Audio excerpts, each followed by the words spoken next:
Welcome to the Catherine Vandome and Me podcast.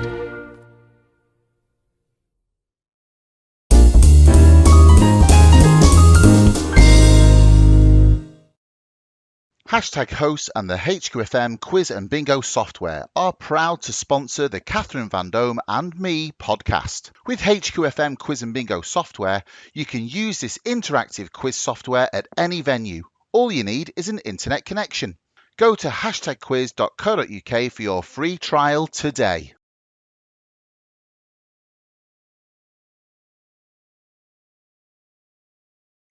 Hello and welcome to Catherine Vandome and Me. And today's very talented guest is an international George Michael tribute artist who is a very dear friend of mine and a global sensation. And it gives me great pleasure to introduce today's artist, Randall Butler. Hello, Randall. How are you? Hello. Yeah, very good, Cathy. Thank you. It's a pleasure to see you, and you've got a fantastic backdrop screen there. You look like you're in the Ideal Home exhibition. Just this little kitchen, yeah. It's a lot more humble than it actually maybe looks there. Looks just beautiful. Just a humble abode. Oh, it looks beautiful, Randall. And it's a joy to see you today as well. It always is. And we have something in common. We've both got our little dogs, haven't we? Shall we say a quick hello from our little pooches? So here we go. So we've got Gigi. Hello, Gigi. Hello. She's French, hello? You see. Oh, she's French, is she? She's a French bulldog, yeah. Oh. So I called her after Audrey Hepburn in the movie. I figured she was like the Audrey Hepburn of dogs, so. Oh, that's fantastic. Oh, what a great accolade. She's what a beautiful, beautiful dog. Lovely. And this is little Tinker. So they're going to be watching us today. They're going to be enjoying the show and hearing all about you, which is what today's all about. And I can't wait to hear more because obviously I've watched you perform all over the world, Randall. I think you're absolutely fantastic. And a George Michael tribute. You have the looks, you have the charisma, you have the style, you have the voice. And I know that women are like magnets to you when I'm watching all of your stage shows. They're screaming as if you're the real George Michael. So you're absolutely fantastic. And just tell us a little bit about your singing career and a few things about what you've done. And then we're going to take you back and hear all about you. Well, I've always loved singing and music from being really young. I was obsessed with music in the 80s, and I was kind of, I was born in 84, so I was kind of immersed in all the Michael Jackson, Madonna, and Prince, and George Michael and Wham, obviously. So I was just fascinated with George and all of them, but particularly followed him and started singing in the choir at school, and the teacher said I had a strong voice, and did performances in school, and all I ever really wanted to do was just perform and sing. And I would watch all the music videos, and I was kind of just obsessed with that. And I loved that nostalgia of the 80s and the legends that we have from that era. Yes, absolutely. George Michael, of course. And George, what attracted you to perform George Michael in particular? Is it that you have a similar look or style or voice? What in particular attracted you to that particular show?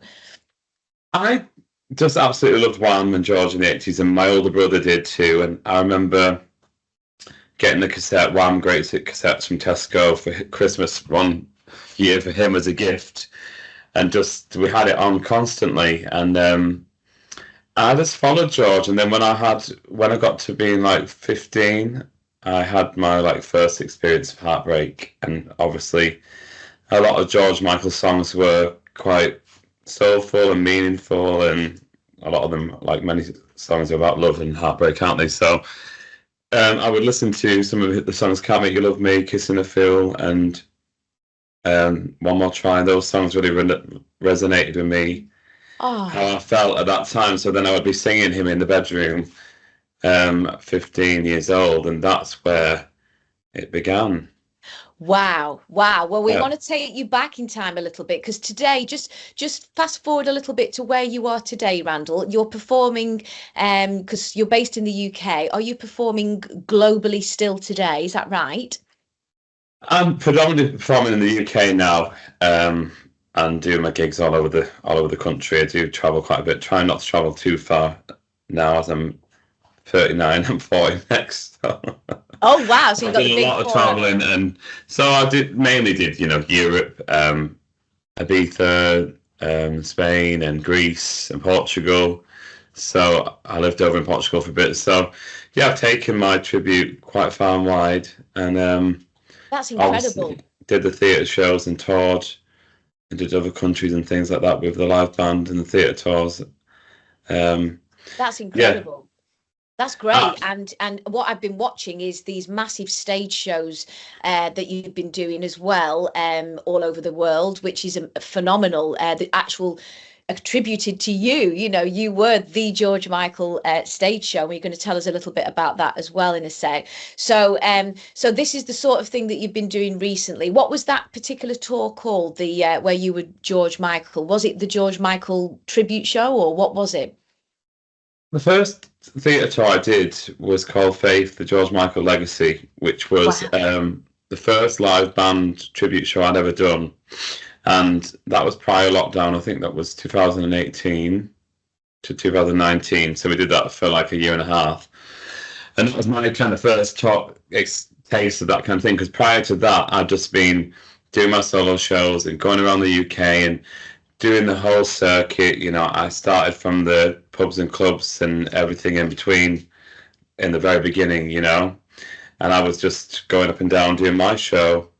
And then I went to Corfu and lived in the Greek islands in the summer resorts, the 6-month summer seasons.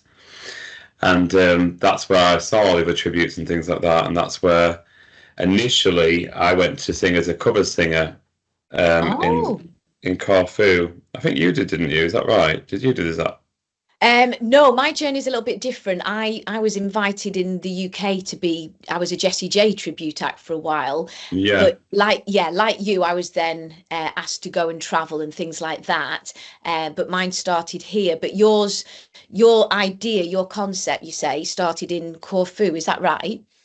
Well, I love George Michael and would sing his music, and it was my mother that heard me in the bedroom. I was 15, and she had such a good ear for music because she could really sing.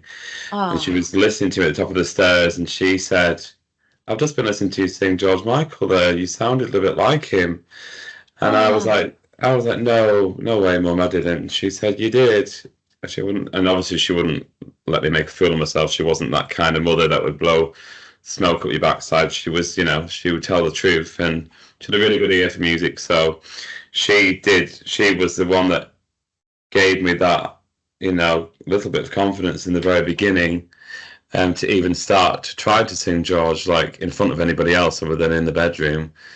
And it was then when, years later, after I'd sang his songs, karaoke and stuff as a teenage boy, I went to Greece in my early 20s, and that's where I went as a cover singer, and I would pay homage to George.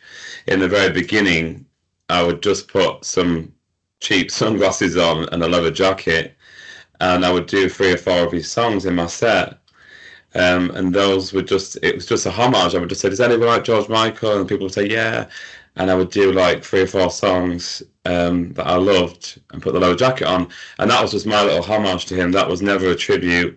And that went down really well. And then it was through all of the Greek hoteliers and the bar owners in the holiday resorts that said, "You need to do George Michael. You need to do George Michael. The guests like you doing that best." And I was, that point, didn't have the confidence to do a full tribute. But then I went and did a Jersey Boys tribute and other things. And then like a couple of years later, went back and started a full tribute to George. And then that's fantastic. Worked on my craft, on the Greek islands, and then came back to the UK and did it. And then that escalated into being found by the tour promoters and doing all the live theatre tours with the bands and everything that I did. Wow. Well, thank you for that summary of who you are, because that is incredible, Randall. That's absolutely incredible to hear how it all started for you.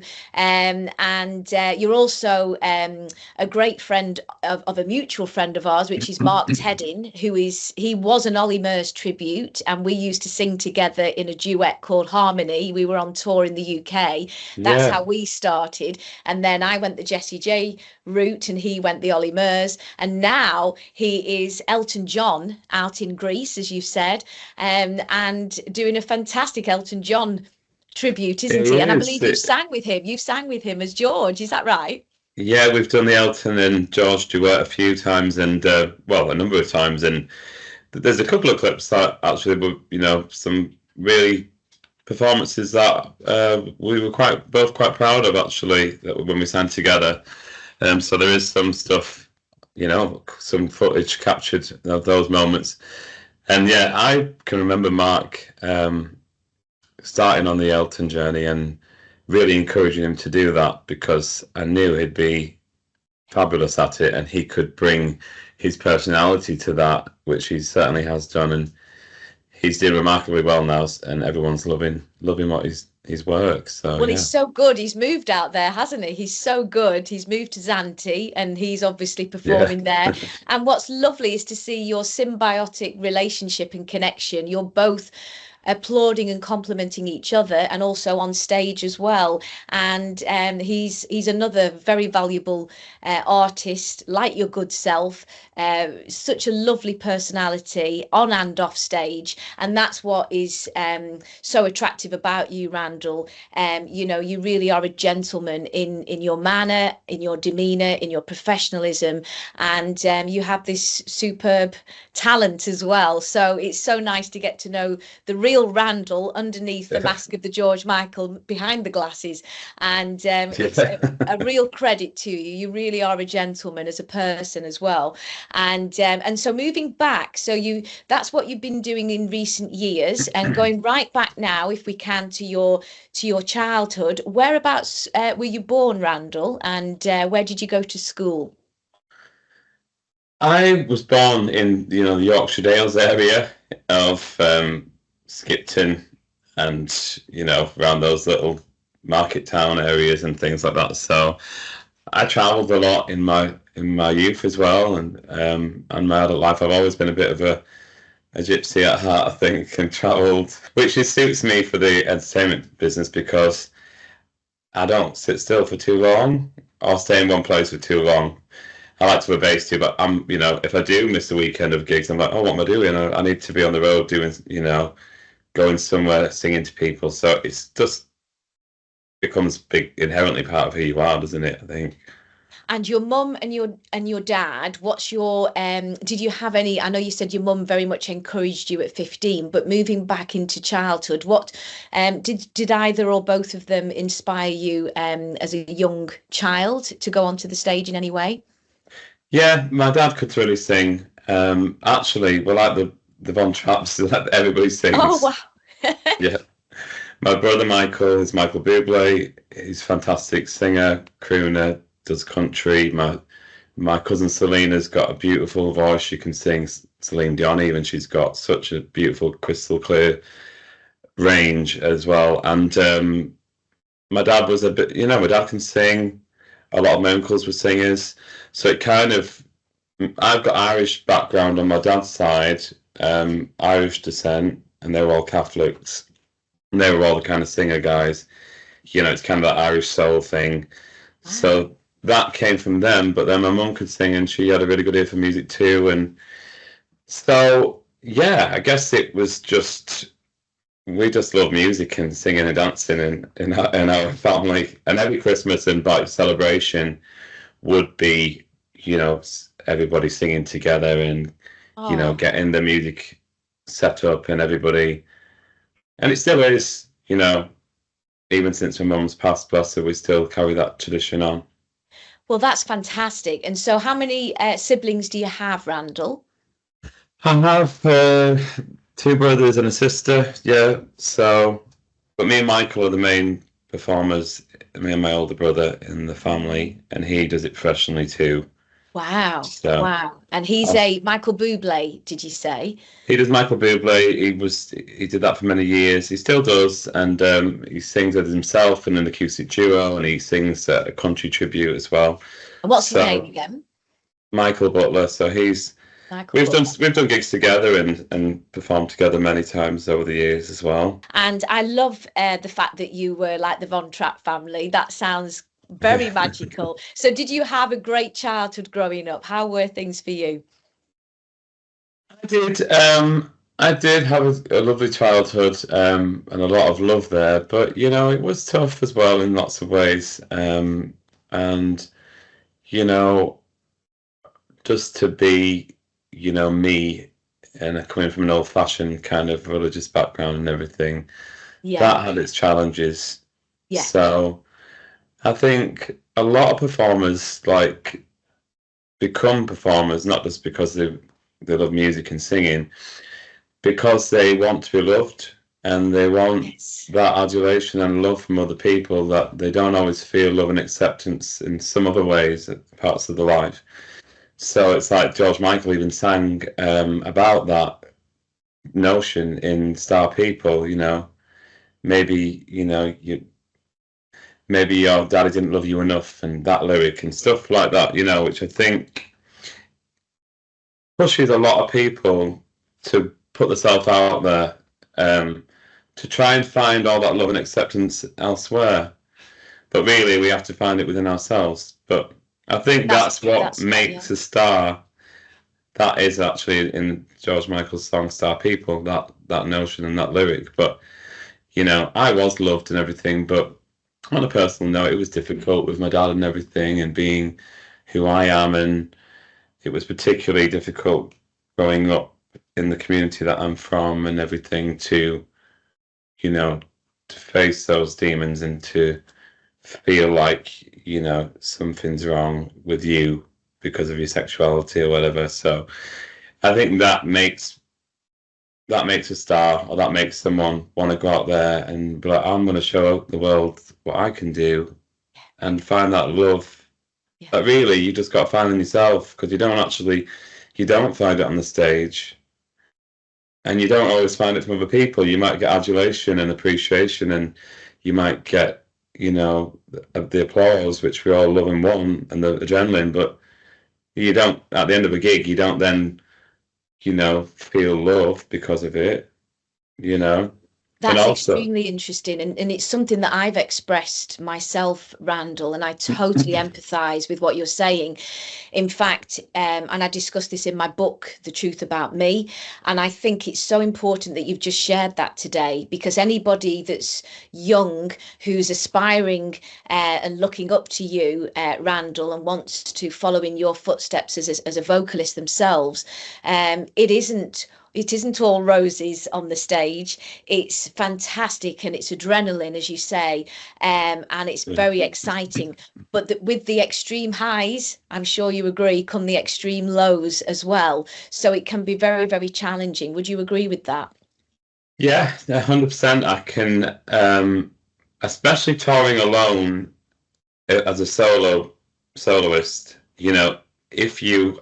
And I do that a lot. I mean, luckily I've got a lovely partner now, and they come with me, and it's always good to have that friends or family support with you. And some do. A lot of performers I know professionally take the mum or the dad or there's somebody, because it can be very lonely and very isolating to be on your own in hotel rooms and traveling around on your own.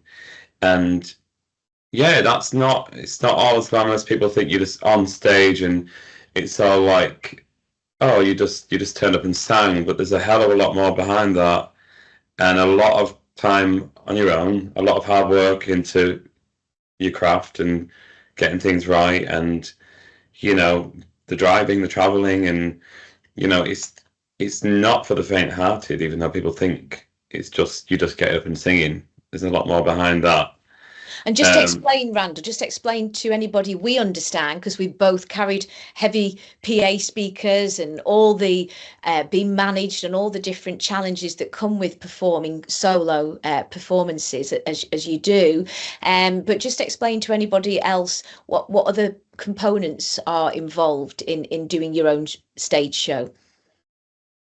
Well, you've got all the rehearsal time, you've got, all the money and finance to buy all your equipment, you've got to find all your costumes, there's hours spent, especially the tributes, studying the artist, the inflections of the voice, the movements, even down to, I don't go into full character and speak like George Michael the whole time, but I do go into moments of talking more like him to add that bit of a, illusion that you need to bring.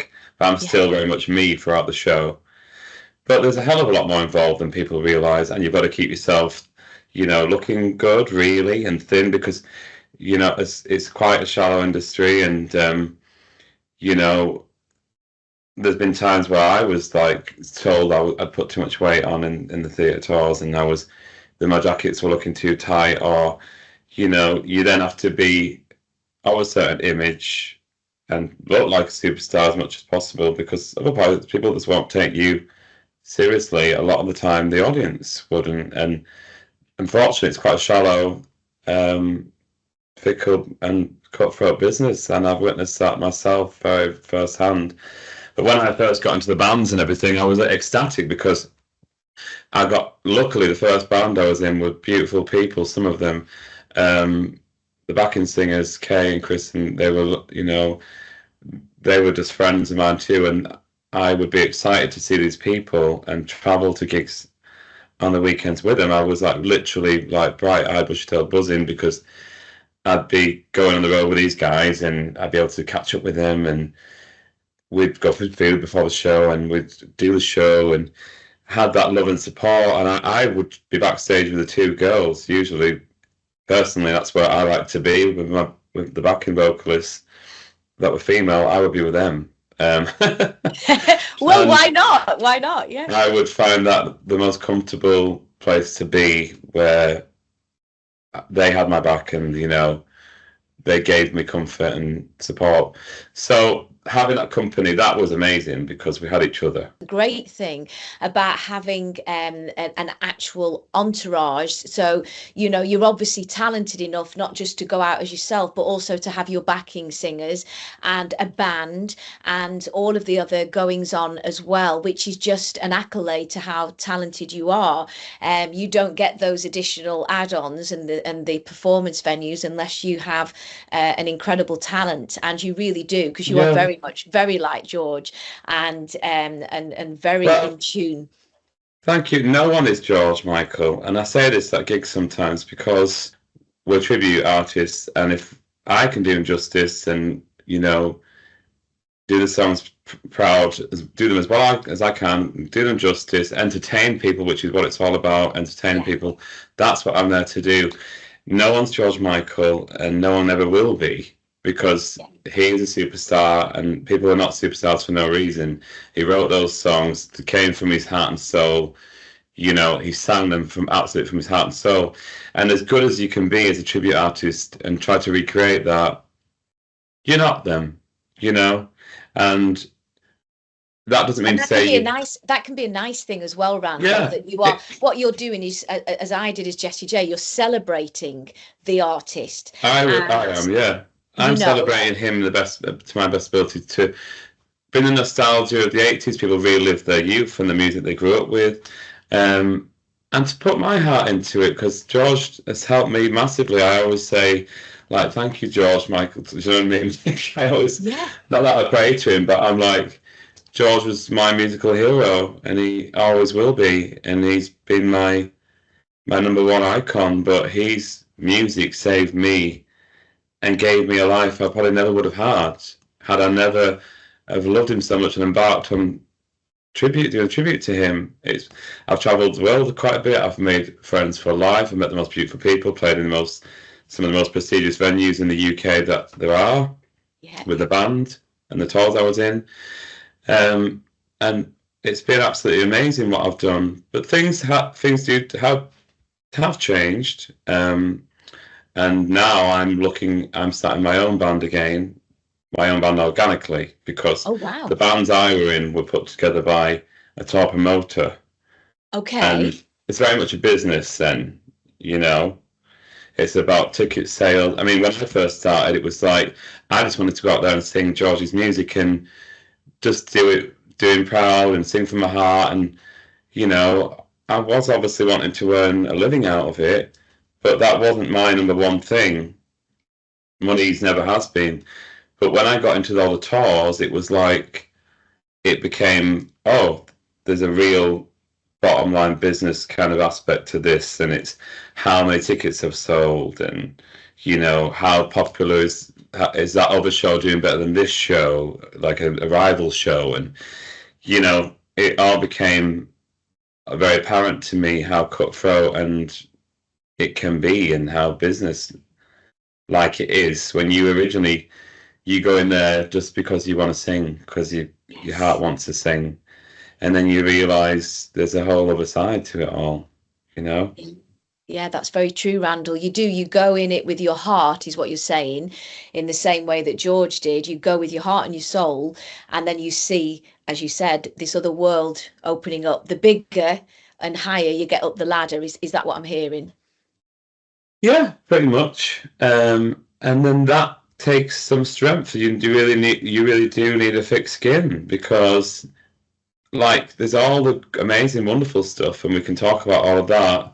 And there's been times I came off stage and I was ecstatic because I had like standing ovations, or Oh, wow. and I had people that were congratulating me and coming backstage to tell me how much and crying and stuff, you know, for emotion.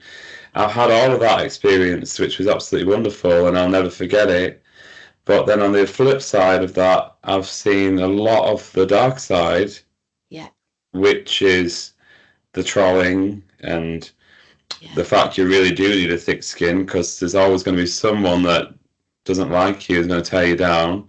Yeah. And it's like Adele said, you know, you get 1,000 great comments, 99 great comments, and one bad one, and it's the one bad one that sticks in your mind. Yes. And that's because it's human nature to kind of remember the negative, rather than the other 99 people that told you how much they loved you, how good you were.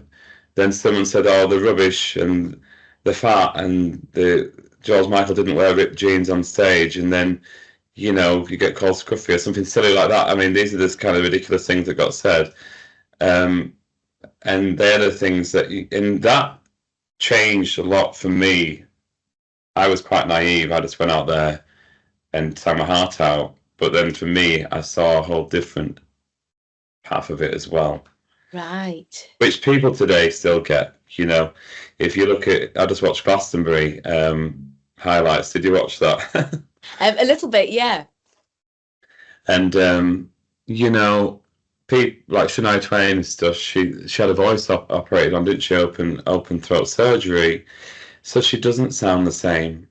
But you know, one of my favorite actual voices, female voices ever, was Shania Twain, and she was such a beautiful voice and tone and songs and a person.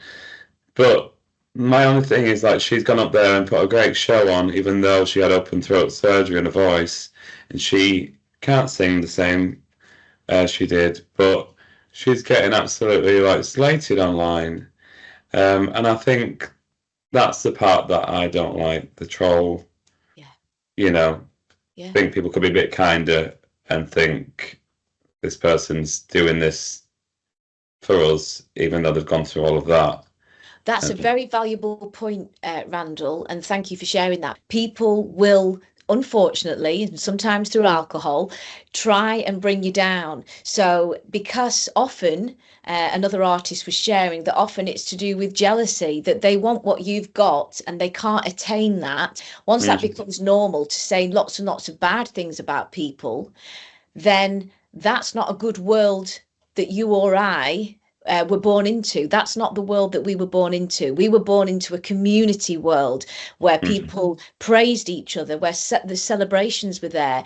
That's the world that we want for children today that are aspiring to be like you. Yeah. What's your thoughts on that, the advancements of social media? I have a love-hate relationship with social media. I think it's wonderful in lots of aspects of what it can do, connecting people, promoting yourself, and events and everything else that goes with that. But I think that it's really damaging and destructive for young people, especially, and artists and everybody, because we grew up in like a community era, like you said, where if someone had talent, even if the talent wasn't perfect, that talent was maybe encouraged, and it was encouraging an artist, not disparaging an artist, so that they would become the best they could be. Because no one comes out the womb singing, arias like it. It was like, you never know, Randall. Please write in if you did. No, so you should encourage, but everyone now wants to discourage very easily and be negative and be particularly just horrible. I mean, why do you think that is, Randall? Randall, why do you think that is? Why do you think it's like that today? I think social media has become, everyone's just on the phone, like, and we're all guilty of it, looking at this, looking at that. Everything's so fast-paced, transient, there's this, that coming up. And it's just so easy and accessible for someone to just be negative and spout their negativity on there and make themselves feel better because they're not happy about their own lives. Usually it always comes from them. I think they just really deeply don't like themselves and unhappy in themselves, and they get some little kick and joy of putting others down because it makes them feel better. Their own failures, they can't handle their own failures and their own flaws, so they want to project that onto other people. I'm more a person that would internalize something on myself if I was upset, or if I didn't have anything really nice to say, I wouldn't say anything at all, really, or try and say something constructive.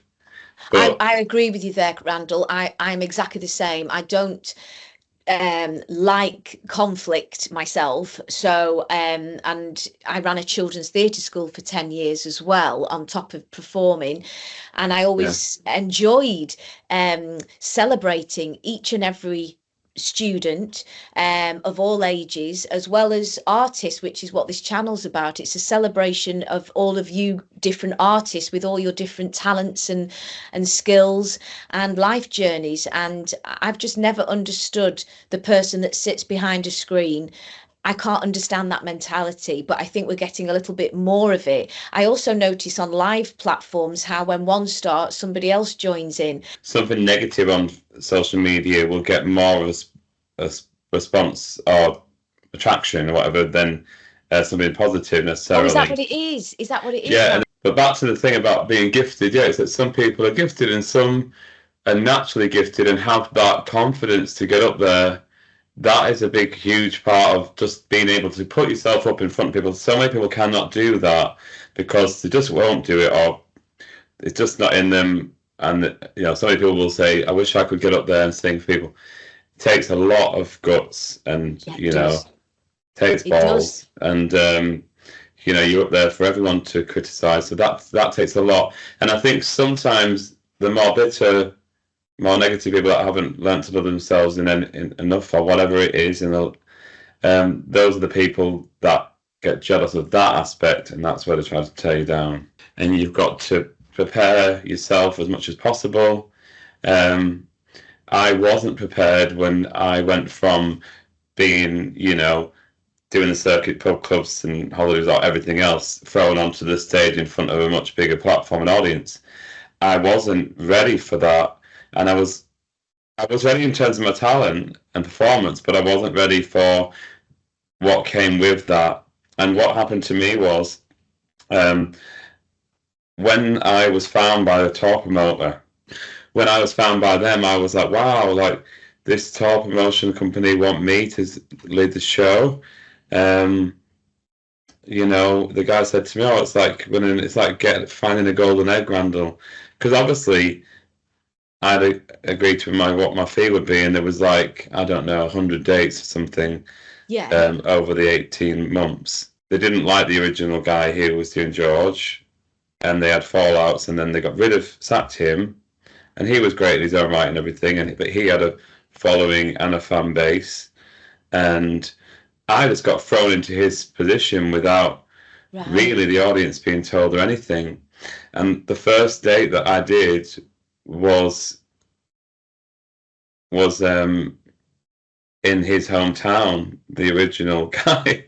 Oh, no, and they weren't aware that it had They weren't aware. No one's told anybody that it was now Randall Butler that was taken. So I went out there like into the lion's den. But luckily for me, I didn't know. I just went out there on stage and went boom into performance mode and just did my best and did a great show. But I was in an audience that were half full of this guy's supporters. Yeah. But even though, still won them over, and it was a great gig. But as I left the audience and got told to go out and speak to guests, I had no idea. I was so naive that a lot of these guests were friends and family of him, because it was his hometown, and supporters of him, and they would look at me, and that was giving me like really horrible looks, and I felt this always animosity, and I was like, what the hell? You didn't know why. You didn't know why. But I knew I'd done a good show because of all the audience participation, all the applause, and the half front of the audience. You know, obviously not all of them were there for him; they were there for the show. But there was a good number of people that were there for the other guy. So, I mean, imagine if it had been rubbish, it would have been. I'd have died on my ass probably, but it wasn't. It was a great night, and it wasn't until after I found out, and that was the start of a lot of things to come, which were wrong in this business and were wrong for me, and were things that I should never have been compromised like that. But the bottom line is that then caused a backlash online. Oh. And the backlash online was all this hate that was directed at me for absolutely no reason, which was, you know, this is why I did this with you today, because I want to tell my story, which is so many amazing, beautiful, golden moments. Yeah. But also, equally, quite a lot of very, very distressing and dark moments that I've gone through. And this is only the beginning. So, yeah, then there was this backlash online, but then I got all this, like, berated abuse. And so that was the start of things to come. And even in that show, which we made in a beautiful show, and it became a bit of a rocky edge to George Michael's music, we had guitar playing sax, electric guitar at one point playing the sax part. It was a beautiful team of musicians, and I really, really look back on those days fondly. And we had some wonderful shows, and I've got wonderful footage from those tours. But along with that came a lot of abusive comments, would you say? Yeah, and that's just a part of it. So, but then initially what happened, you know, it was a golden egg. It was an amazing platform. I was very grateful to get this first tour, my big break onto a big stage, and tour in the UK and in all the theatres and big shows all around the UK and some internationally as well. Like we did Cardiff Arena, Motorpoint Arena, we did the Sage Newcastle, we did the Royal Concert Hall Glasgow. You know, I walked up the stairs, there was a massive big like wall-sized picture of me, the Faith. Wow, Randall, wow. Up the stairway, and I was like, couldn't believe that was me up there, and you know, it was a publicity image. Yeah, and I couldn't believe I was playing the Royal Concert Hall Glasgow, and I was playing all these prestigious venues, and out of that, I got an amazing opportunity, and the guys that put me in that tour, I am eternally grateful to them. Yes. All the publicity, all the videos, all the photo shoots we did, all the experience I got with them, and it was paid work. They treated me very fairly, and it was all of that. So I got a hell of a lot of good out of it. Yeah. But yeah, things changed, and when lockdown happened, that had a huge bearing impact on what then happened after that. It's like Aretha Franklin said, you know, singing is three things. It's your gut, your heart, and your head. And those three things have to be right for you to be the best you can be. And if one of those things goes wrong, it will come out in your voice. Yeah. You know? But what happened to what happened in lockdown was I was then, prior to that, I was going to do this. I was contracted to do all these Fast Love European dates, which were international. So we were doing like Poland, and we were doing Greece, and we were doing Tel Aviv, and we were doing I think France. We were doing, like, I had all these contracts for different European countries, and like Tel Aviv and stuff, Israel. So I was excited about that. So excited. We were doing the Grand National, Liverpool. Me and the band were performing the headline of that, and then lockdown hit. And prior to lockdown, we just embarked on the European dates. So we did like Ireland, we did the Isle of Man, and we did Athens, one of the Olympic stadiums in Athens, which was 3,000 people, which was the biggest crowd I'd played to solely just to come to see the show. I mean, I'd done festivals like 8,000, but this was 3,000 that had come to see this tour. Yes, I asked you to come and work with me doing backing vocals on some of these theatre tours that I was in, you know, the European show that I was going to do. Yeah. And also the George Michael story, which was a UK tour. And I contacted you to come and work with me on that show. I was too poorly, wasn't I, sadly? Yeah. Yeah, you were a bit too poorly at the time, which was a shame. Yeah, we embarked on the European leg. We did the Isle of Wight, and we did Ireland, Northern Ireland, and then we did this Olympic stadium in Athens, which was called the Christmas Theatre, and it used to be one of the old Olympic stadiums. It was massive, and there was 3,000 people that came out to watch that show. Wow. So that was the biggest crowd I'd played to. And I was on top of the world. Yeah, we were doing the Grand Nationals. We were going to headline that. And then lockdown hit, and everything just went stop, as it did for everybody. And we know how hard it hit the entertainment business. So I just watched all this work fall away, and I just thought, it's not coming back. And that was really tough.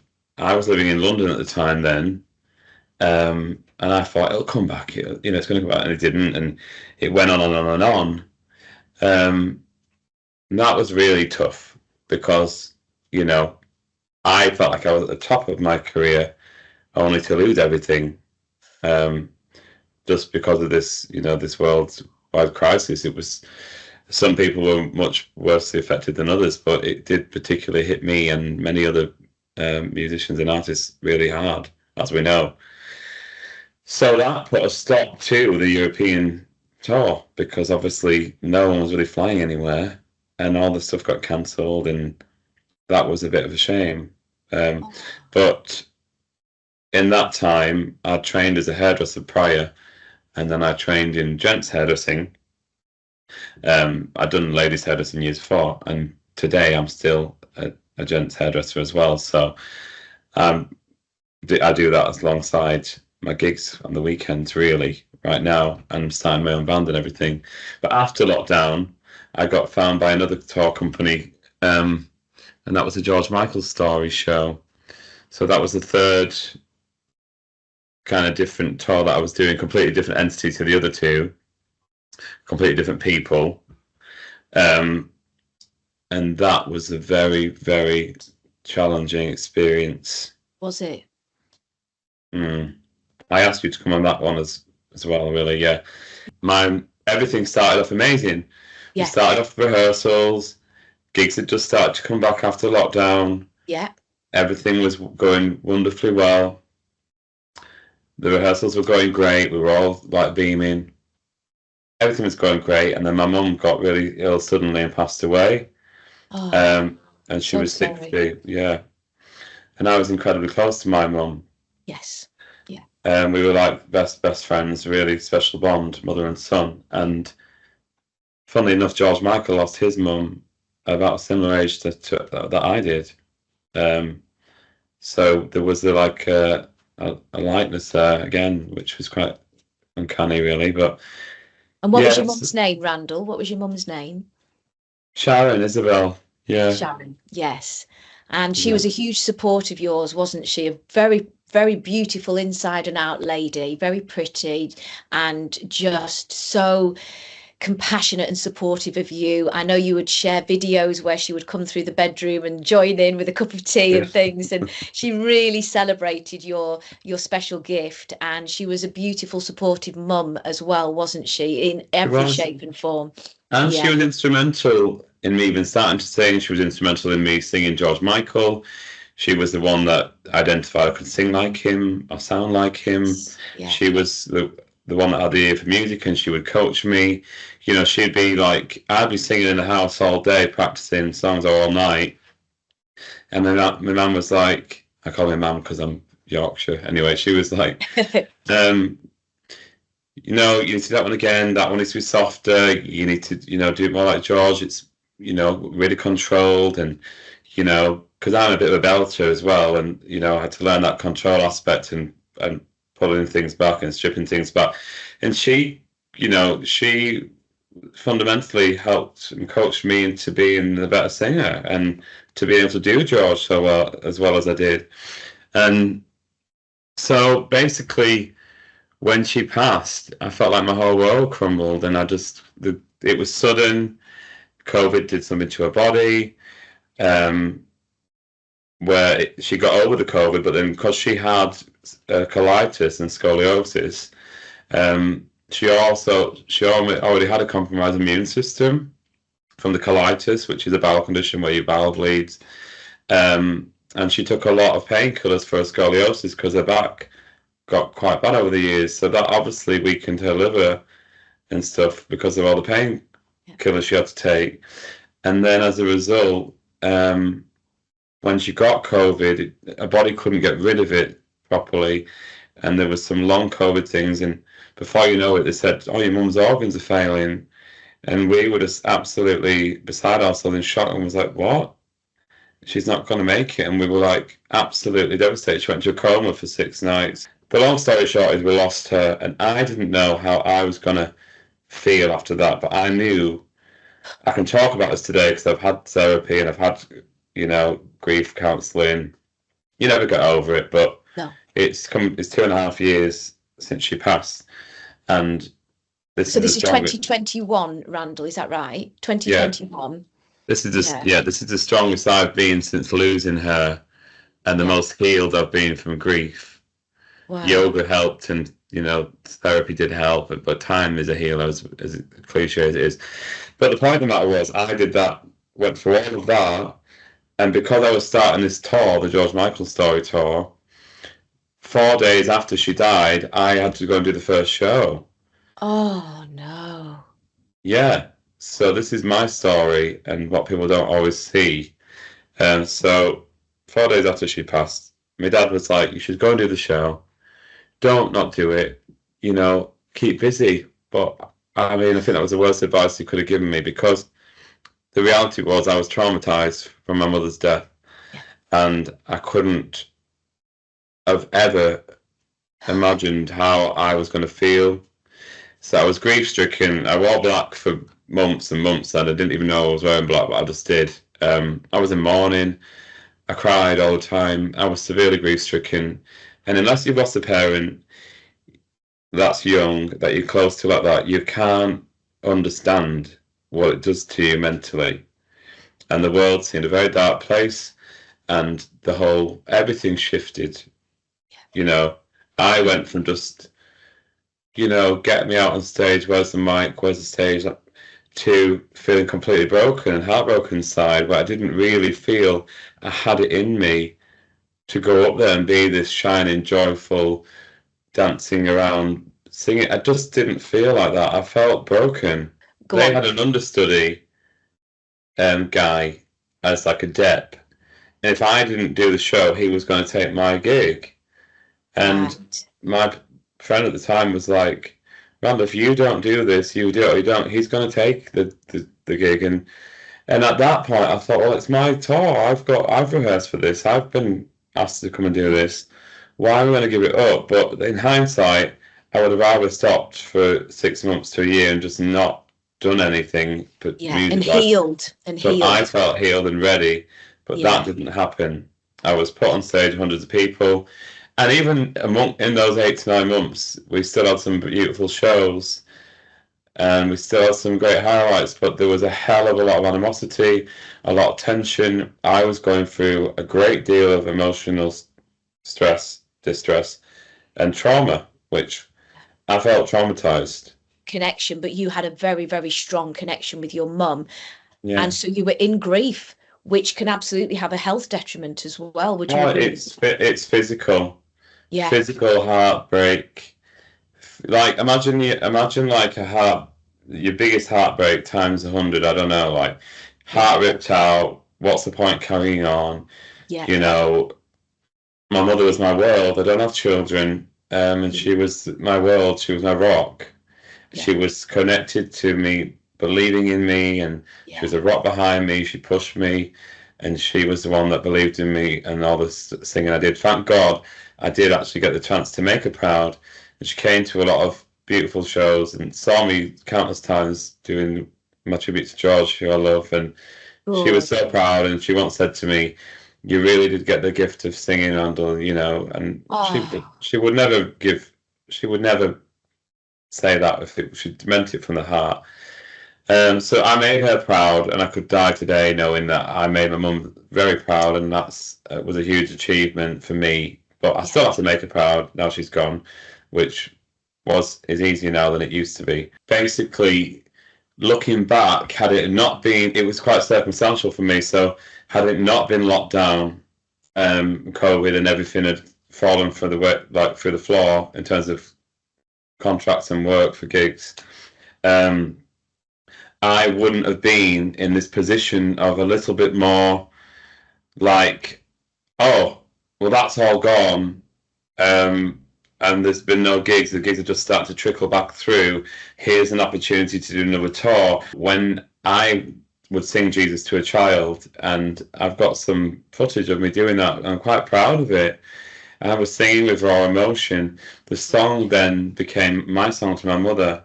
And I'm in floods of tears because I've just sang my heart out for a song that's so emotional. Yeah. And became my song to my mum. And then I'm getting trouble and like getting grief off the tour manager because of it. And then they made me suppress my emotions to sing. Yeah. That's what happens often. And it's the pushing down, Randall, that makes everything 10 times worse. It did. Yeah. And they made me suppress my own emotions, so I wasn't then able to just sing freely with joy or with sadness or whatever, because I was then forced to sing, to bury all my own emotions, which were really strong and powerful at the time, with grief and everything, and do a show. But you can't go out and do a show and not sing with the emotion. So they caused me some damage, and I had to have therapy. What therapy did you choose, and what helped you that might help somebody else going through what you initially I went for grief counselling, which was good, but it didn't really help enough. Okay. But then I luckily got recommended to speak to BAPAM, the British Association for Performing Musicians. Yes, yeah. And I applied to them and explained everything. This is through Equity. For anybody that doesn't know, this is through Equity and the Musicians Union, which are our support mechanism as artists. Am I right? Yeah. Well, it was referred to me through someone I knew who was a singer, and then I contacted them, and then I did a questionnaire, and they came back to me and they offered me 6 sessions with Greg, a therapist, and he was really, really beautiful guy and helped me. He was very good at what he does. He helped me reconnect with myself and to heal and to get rid of a lot of the anxiety and the bad voices that they'd caused me to become worse through all of the stuff that went on in that tour.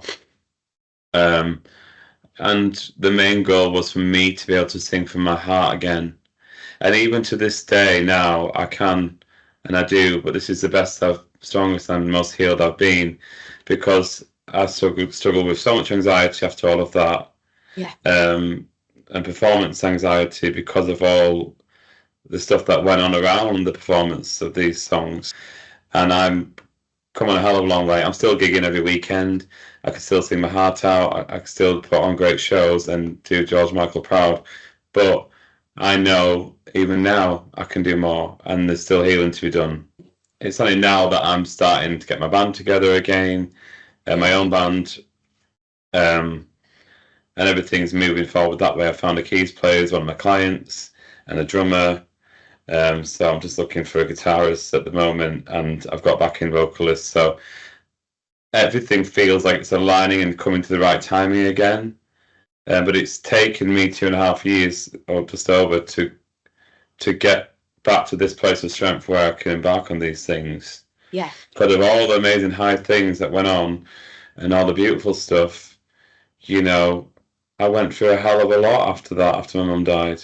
Yeah, and a hell of a lot that was linked to me singing. So what I'm hearing is you had lots of different opportunities of healing, one of them being BAPAM, which was for artists, musicians and actors, and other artists can access that through Equity and through the Musicians Union. And that's you had 6 wonderful sessions there with a gentleman called Greg. So big thank you to him on your healing journey as well.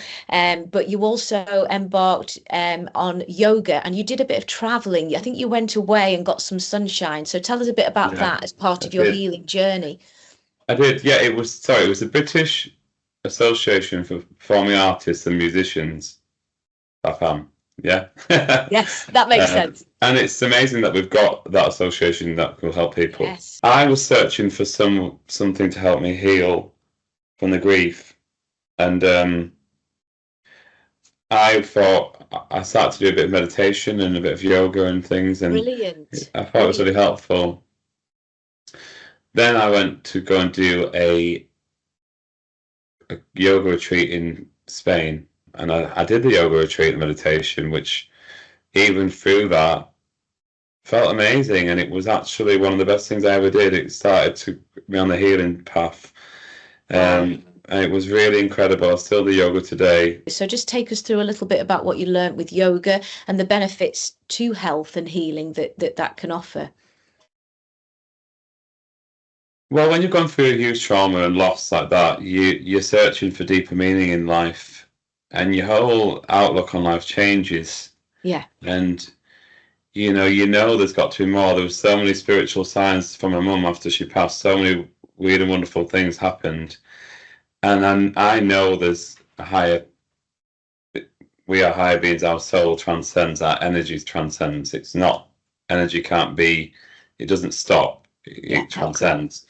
So the yoga was something that helped me get in touch with that, and it was heart opening, and I was feeling very tense, and I was feeling like I'd gone through all this stuff, and and this horrible show experience with these people, and I felt very like this. I felt like the whole world was on my shoulders, and I was so tense and uptight about everything, and I was angry, and I was upset, I was resentful.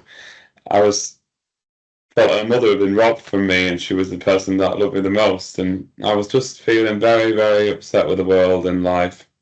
Yeah. I went to some very, very down places, and I went through a period of not wanting to carry on myself anymore, to be quite frank. Yeah. I thought, well, everything's been ruined for me, it felt.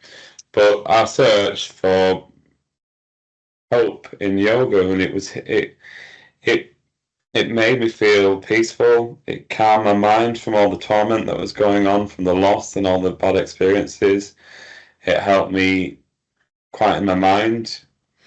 It helped me open my heart. I had some really spiritual experiences where I would I visualised my mother and my grandmother, and they were in a beautiful cherry orchard, and there were so many weird symbolic connections there with regards to the house that we first lived in. My mum planted cherry trees outside of it when we were children, and she took pictures of us all in front of it. And this cherry blossom tree, the house was called Cherry Trees. Then when she passed away, the emergency department was in the basement of the hospital. There was no natural windows, which was really horrible. But they had these kind of like photographic like photographs that were lit up on the ceiling. And the one above my mother's bed was a cherry tree, blossom tree. Wow. So there was all these kind of like symbols. And then when I live in Harrogate, which is North Yorkshire, and in the spring there's all these cherry blossom trees everywhere. And I was like, they kept reminding me of my mother. So when I started the yoga, I had this beautiful vision of her in this cherry blossom orchard. And her and my grandmother came to me and they like said, everything's going to be okay. And we're proud of you, keep going. Because, you know, I'd been at the bottom. I'd been through absolute despair and not wanting to carry on anymore. And I'd battled with feeling suicidal at times. I had, you know, I'm not going to lie about it. I'd been that low. And I found comfort and peace from this visual that's like, I mean, you can say I imagined it, but I was in the meditative state of the yoga at the end of doing all this exercise, and they were there in my mind. I was speaking to them, you know. That's wonderful. And so you're in a beautiful country, a beautiful environment. And how many people would be on the yoga retreat? And just tell us a little bit about where that is, if anybody else wants to go and attend something like that, Randall. It was in Las Palmas, in the capital of Gran Canaria. It was called Yoga. I think it's SEEC Yoga Experiences, and you can also do the surfboarding, which goes along with it. But I didn't do the surfboarding because I'd gone through all of that, and I just thought if I could just do the yoga meditation, I think that's enough for this trip. But it was wonderful, and it still is wonderful, and I should do more of it, but I'm busy with my hairdressing and work and gigs, and I try and do as much as I can. And what did you, when you were on the retreat though, what did did you have one tutor, a man or a woman at the front, and then was it like 100 of you, or how was it? There was three different yoga teachers. So one did all this like the easier yoga with like the candlelit aromatherapy yoga, which was beautiful. Oh. And then one guy who was a professional dancer was phenomenal, and he did all the, is it Ashtanga yoga, where it's more difficult. That was the one where I had the vision, because I did all this really vigorous stuff, and it builds up and builds up and builds up, and then you go into this like savasana where you're like sleeping at the end almost, and that's when I had this vision. Wow. And then there was another lady who did like the intermediate stuff. So, and then we did meditation on the sea, on the beach, by the waves. Oh, Randall, that sounds amazing, because it's all in your experience. But for anybody listening to this, thank you for sharing that, because I'm very in tune with meditation. I absolutely love it, and it's been integral in my healing process as well. And that is a beautiful setting. So you've got the beach, you've got the sea, and was it all day? Just tell us what sort of timeline it was for the yoga sessions. You did the meditation in the morning, and then you would go, you did like an hour meditation in the morning, then you could leave, and you could go about, have a little bit of a holiday, and then you would go back and do like maybe an intermediate class or a difficult class, and in the evening you might do like the candlelit yoga. So it was spread out over like 7 days. Different. You could do longer, you could do 2 weeks, but I was at 10 days actually, so I did like a 10-day one, which it wasn't every single day. I think we did 8 or 9 days of difference. But for me, it was healing. It helped me. I felt amazing from it.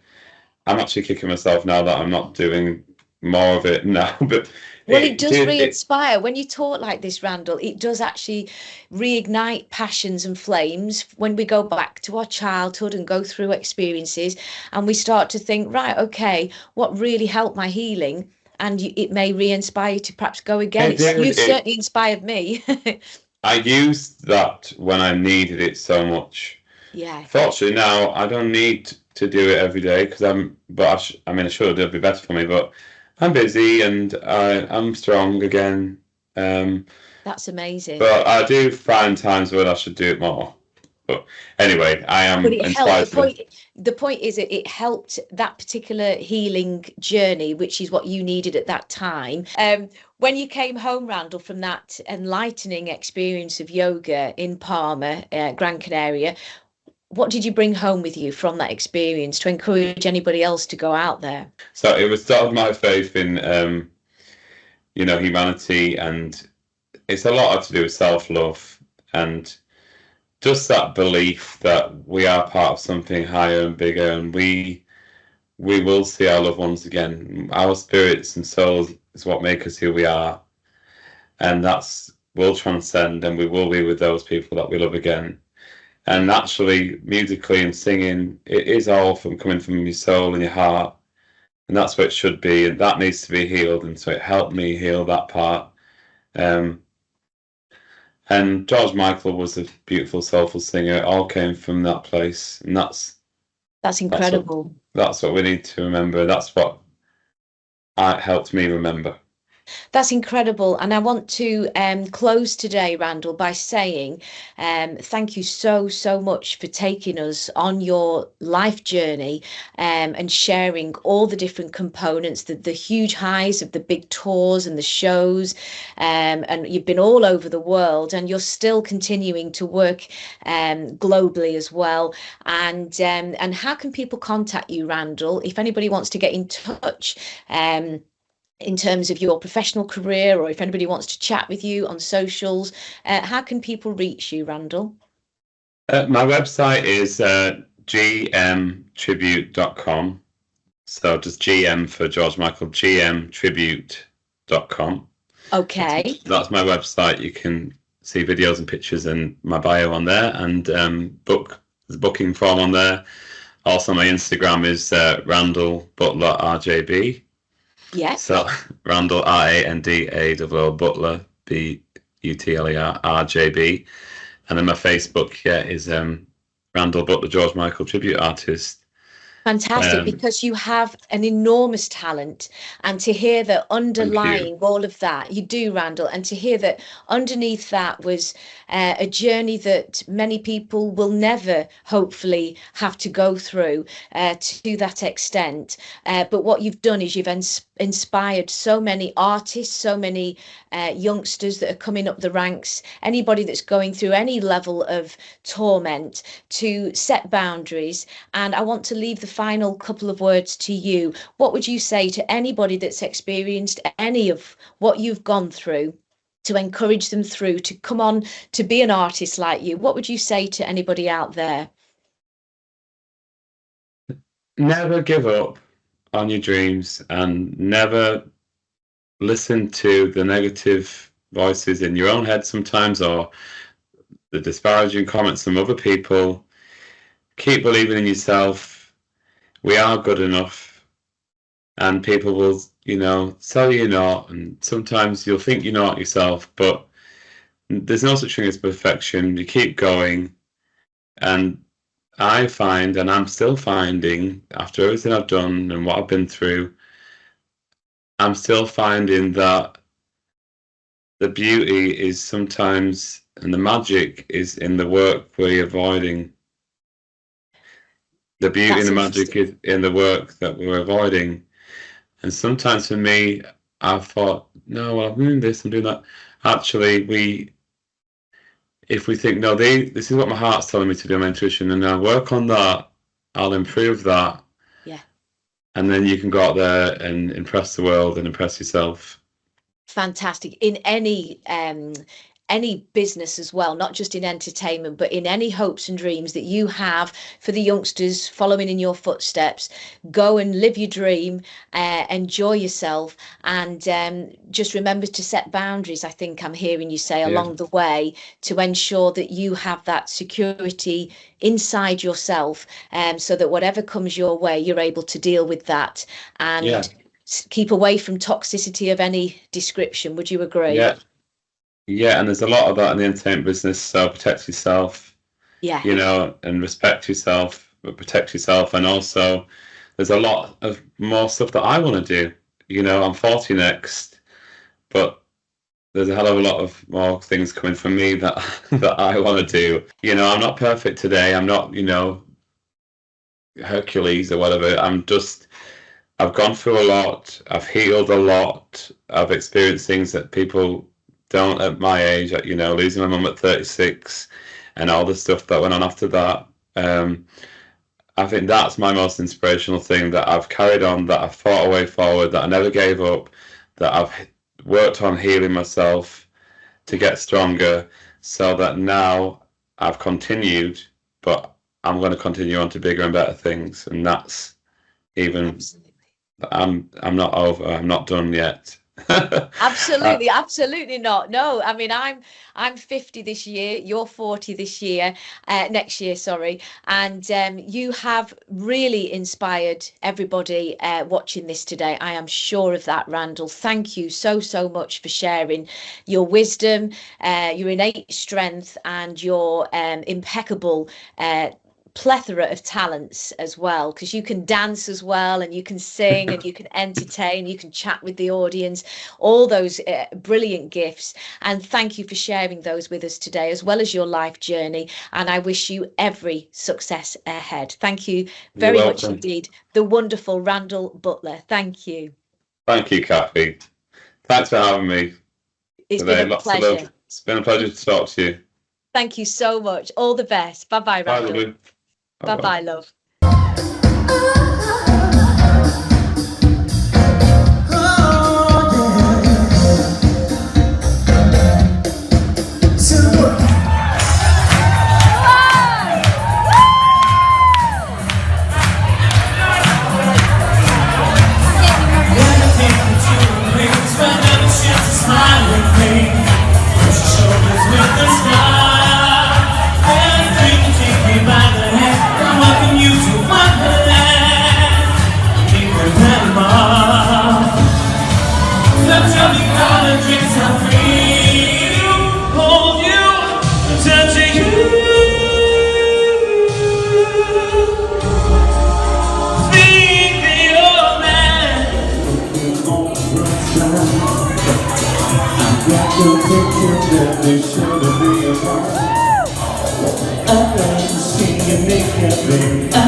If that's alright,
someone special,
I'm so scared.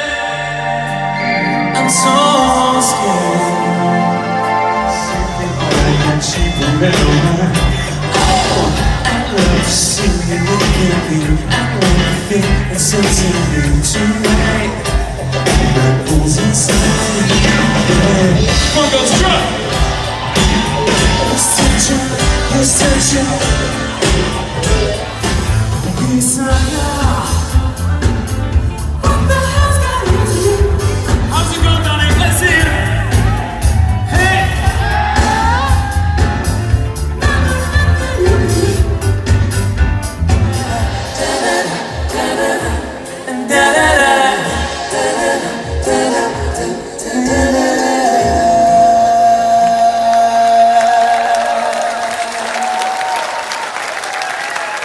That was for you guys tonight.